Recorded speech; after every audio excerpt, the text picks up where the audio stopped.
ఇంతకీ మీ రైతులకు ఎవరు న్యాయం చేయాలి, ఏమని న్యాయం చేయాలనో అది చెప్పరాదుండ్రి. మా రైతులకు ఊరియా బత్తాలు దొరుకుతలేవు, వాటి గురించి అసెంబ్లీలో చర్చ పెట్టాలి.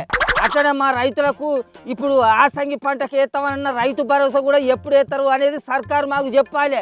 అది చెప్పేదాకా మేము ఇడిచిపెట్టాం. అందుకే మేము ధర్నా చేస్తాం. చెయ్యాలి చెయ్యాలి, న్యాయం చేయాలి, మాట్లాడాలి మాట్లాడాలి అంతే. అవునే, దాని గురించి మాట్లాడాలని బీఆర్ఎస్ పార్టీ ఎమ్మెల్యేలు స్పీకర్ సార్ కి కాగితం రాసిస్తే దాన్ని తిరస్కరించిండు. అగో అట్టెత్త తిరస్కరిస్తారు. మా రైతుల కట్టాలు కావా? ఈ చలిల గజ గజ వనుక్కుంటా తెల్లారక ముందే నిద్ర లేచి పొయ్యి ఊరియా బత్తాల కోసం పొలగాలను సంకలు వేసుకొని లైన్లలో నిలబడతాను.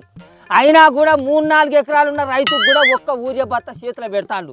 ఇక మేము ఎట్లా పంటలు పండియాలా, మా అప్పులు ఎట్లా తీర్చుకోవాలి చెప్పుర్రి. ఇది న్యాయమైన సర్కార్ది?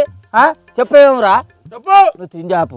అది ఆ సర్కారే ఆలోచన చేయాలి. మరి నువ్వు నేను అనుకుంటే ఏమొత్తది చెప్పే.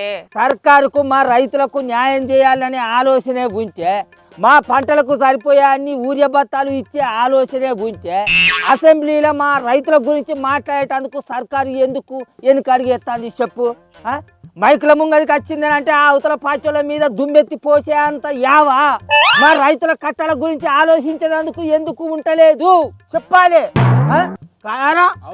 అవును, కేసీఆర్ సార్ను హరీష్ రావు సార్ను నీళ్ళ ముచ్చట్ల మీద రాళ్లతోటి కొట్టి చంపినా తప్పులేదన్నట్లు మాట్లాడుకొచ్చిండే ముఖ్యమంత్రి సారు. ఆ ముచ్చట్ల గురించి మేము మాట్లాడం. అదేదో ఆ పార్టీలను అధికార పార్టీలు చూసుకుంటారు. మాకెందుకు ఆ పెంట? మాకు అవసరం లేదు. అసలు ఈ సర్కారుకు మా రైతులకు న్యాయం చేసే ఆలోచన ఉంటే ఎందుకు దాచుకుంటుంది? అసలు న్యాయం చేసే ఆలోచన, మా రైతులకు ఊరియా బత్తాలు ఇచ్చే ఆలోచన ఉంటే మమ్మల్ని ఎందుకు ఇంత గోసపుచ్చుకుంటుంది సర్కారు? అవునే తాత, దాని గురించి అసెంబ్లీలో చర్చించాల్సింది సర్కారు. మరి ఆ ముచ్చట్ను ఎందుకు తిరస్కరించిందో అర్థమైతలేదు. అరే వెంకటేష్గా, నువ్వు ఈ ముచ్చట మీద చాలా లోతుగా ఆలోచన చేయాలరా. సర్కారు అసలు మన రైతులకు ఊరియా బత్తాలు ఎందుకు ఇస్తలేదు, మనకు న్యాయం చేసేందుకు అసెంబ్లీలో మాట్లాడమనంటే ఎందుకు అనకాడికి వేస్తుంది అనేది నువ్వు లోతుగా ఆలోచన చేసి ఎవరైనా అడిగినప్పుడు మైకుల ముంగట మాట్లాడాలి నువ్వు.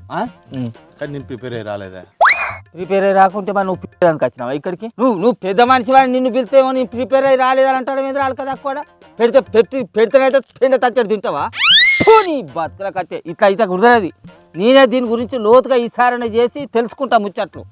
నేనే తెలుసుకుంటా. ఇక నీ బతుకు నడవదని నాకు అర్థం అవుతుంది. నువ్వు రీసెర్చ్ చేసి ఆలోచించి ముచ్చటేందో చెప్పేటాలకు ఉన్న పంటకాలం అయిపోతుంది. కానీ సపోజ్ ధర్నా ఆపి ఇంటికి పో. అరే అది కాదురా లక్షలు, మన రైతులేమో ఊరియా బత్తాలు దొరకక మస్తు తిప్పల పడతారు. రైతు భరోసా వేయలే, ముసలోళ్ళకు పెన్షన్లు కూడా వేయలే. అట్లనే గ్రామ పంచాయతీలలో నిధులు లేక ఎప్పటి చిప్ప ఎనుగులు అన్నట్టే ఉన్నది. ఇవన్నీ ముచ్చట్లు ఇడిచిపెట్టి సర్కారు